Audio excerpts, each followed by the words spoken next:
there's a document, a series of documents that your lawyer's team put together titled Zach's Stupid Mouth. You like to leave things out, like you told. You like to leave things out sometimes when the police talk to you. No. Okay. No. I think I stood up over there at the table. Swear you in? I don't believe I was sworn in. Yes, you were. Read it.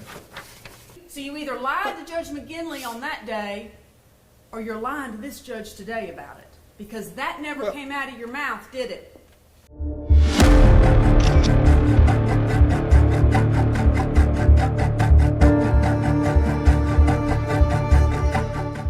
Welcome back to the court bench.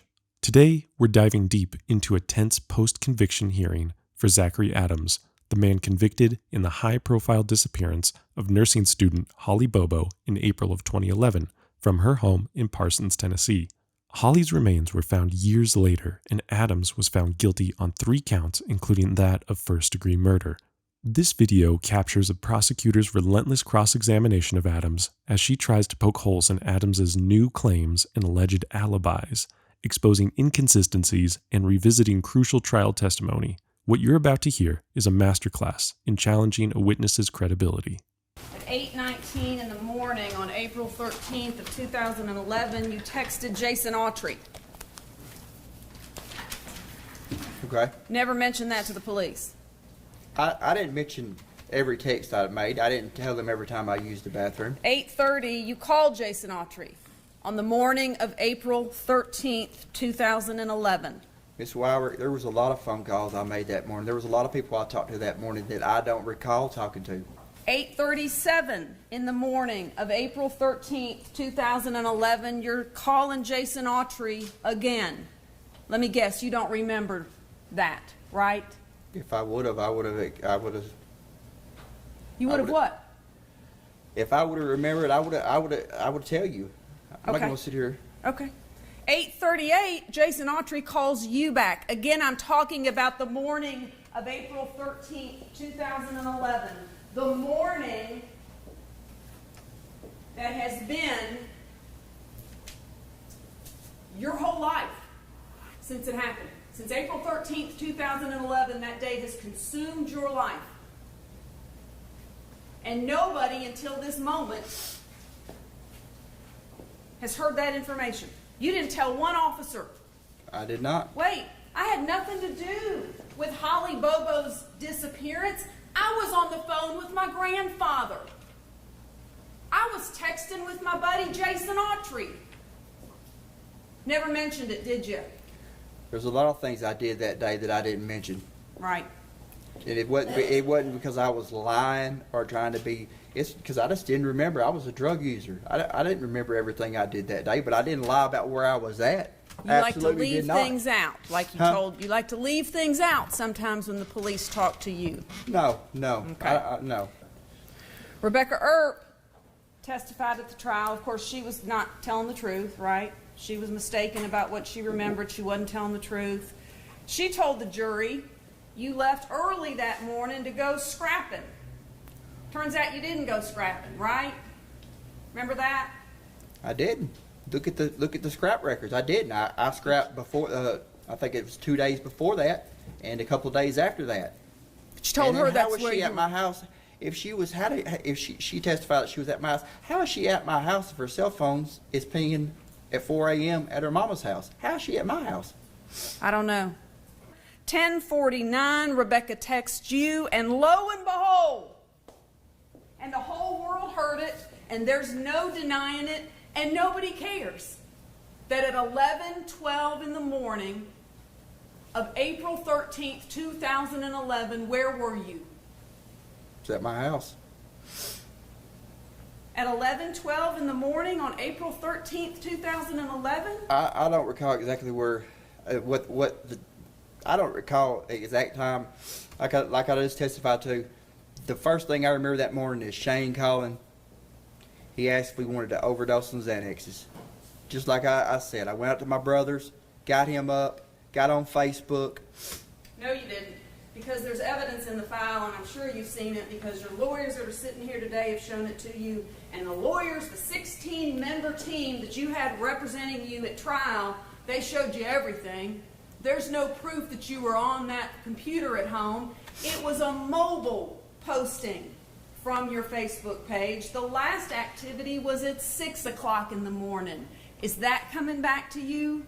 That's At wrong. 11:12 in the morning of April 13th, 2011, where were you?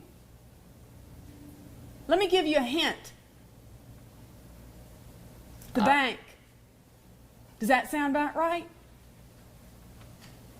I don't isn't recall. that what this is all about? Your lawyer stood up months ago and said, No, our client was at... We was at the bank. May We- I finish?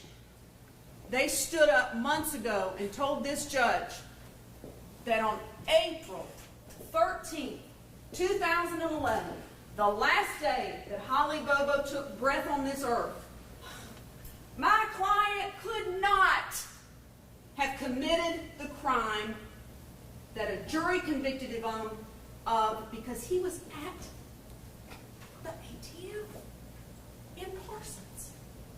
Dun da da! Mystery solved. We are so sorry.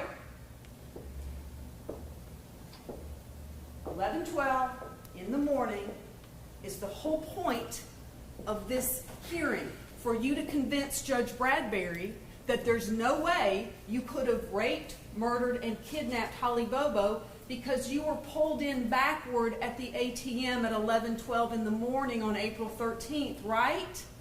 That's Right? correct. That is correct. Right. That's correct. But we got no proof of that. That truck. Okay, the truck that you can't see anybody in. That truck is my brother's truck. I was driving that truck. Okay. Was there any other vehicles that was pulled in the ATM backwards that day? I don't know. Couldn't tell you. If we had the That real time- ATM video, we would know, wouldn't we? We've seen it. That's not the real ATM video. ATM video shows the person that's punching the numbers in. If we had that, we would see Shane Austin punching the numbers in, And here's... and you would see me in the driver's seat, and possibly my brother in the back. There's a document, a series of documents that your lawyer's team put together titled Zach's Stupid Mouth. This is a fascinating and highly unusual disclosure. The existence of a document titled Zach's Stupid Mouth, created by his own defense team, is a devastating piece of evidence. It strongly suggests that his lawyers were aware of his tendency to make damaging or inconsistent statements. This would be admissible to show his state of mind, his propensity for making contradictory statements, and potentially to rebut his claims of not being properly advised or represented. It highlights the ethical tightrope lawyers walk when a client's own words undermine their defense. Remember that? Did you ever see that? No. It outlines everything that Ms. Etu has just talked to you about. In addition, everything else that you said to anybody with ears between April 13th, 2011 up to today. Because you're still talking about it. But at the trial, after the state rested, right? And Judge McGinley looked to your team and said, will there be any defense proof? Does your client want to testify? Remember that? What was the question again? Do you remember being asked if you wanted to testify at your own trial? I did. Okay. Did you answer the judge right away, or did you talk to your lawyers about it? I believe I answered right away. You just blurted out an answer.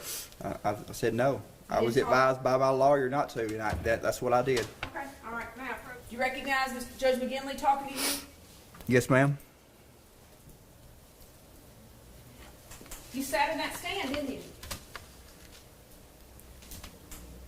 You remember? I don't recall sitting in the stand. Okay. I think I stood up over there at the table. Swear you in? I don't believe I was sworn in. Yes, you were. Read it.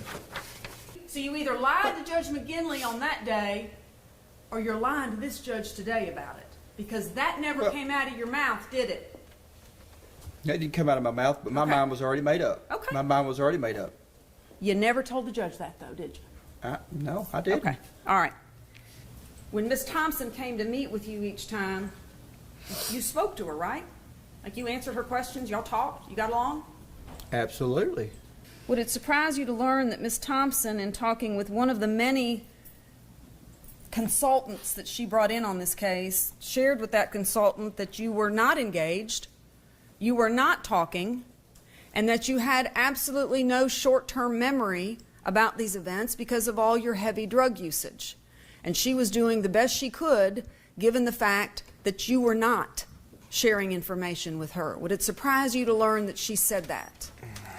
It wouldn't surprise me at this point. It wouldn't surprise me what anybody would say. There's been so many lies told on me. I wouldn't be surprised what anybody would say. May 22nd of 2024, do you remember having a jail conversation? What's the date, Miss Wyrick? May 22nd, 2024. May 22nd, 2024. You're in jail. You're having fun. Who was the phone call to, Miss Wyrick? 'Cause I'm making lots of phone calls. Ms. Spirko. Okay. And she was needing instruction and help on burying something. You remember this? I don't recall, Miss Wyrick. She said she had something she needed to bury. She didn't say what it was. And you told her where to go. You instructed her to go to a piece of property that your family owned. You remember this? Okay. Yeah, I remember. You remember that? Seems like I remember. Seems like I do. Keep going, though. Told her to go to that property and bury something and not to take a cell phone with her. You remember that? Okay. Do you remember that? Seems like I do. Okay. Do you know what it was that she needed to bury? I don't recall. Okay. Do you? Do you know what she needed to bury? I do. Okay. But What was it? I don't really recall. I don't really recall the conversation exactly, but it was something to do with if something happened to me, it was the story so if something happened to me while I was in prison, it was the interview that I gave to her of everything that the truth. That's what it was. Nothing further on. Zachary Adams was found guilty on September 22, 2017 of 3 counts, including the first-degree murder of Holly Bobo. The following day, to avoid the death penalty, Adams accepted a plea agreement, receiving a sentence of life without parole plus an additional 50 years. Throughout his trial and in subsequent appeals, Adams has maintained his innocence. His brother, Dylan Adams, who initially confessed and implicated Zach, later recanted his testimony, claiming he was coerced. Key trial witness Jason Autry also later recanted his testimony, stating he added Holly to it to get out of prison.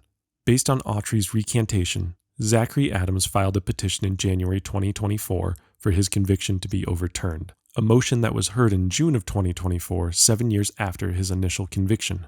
The outcome of this specific petition and whether it will lead to a new trial is still pending. The case continues to evolve nearly 14 years after Holly Bobo's tragic disappearance. Thank you for watching. Comment down below your thoughts on this case, and if you liked this video, please subscribe to get the latest from our channel.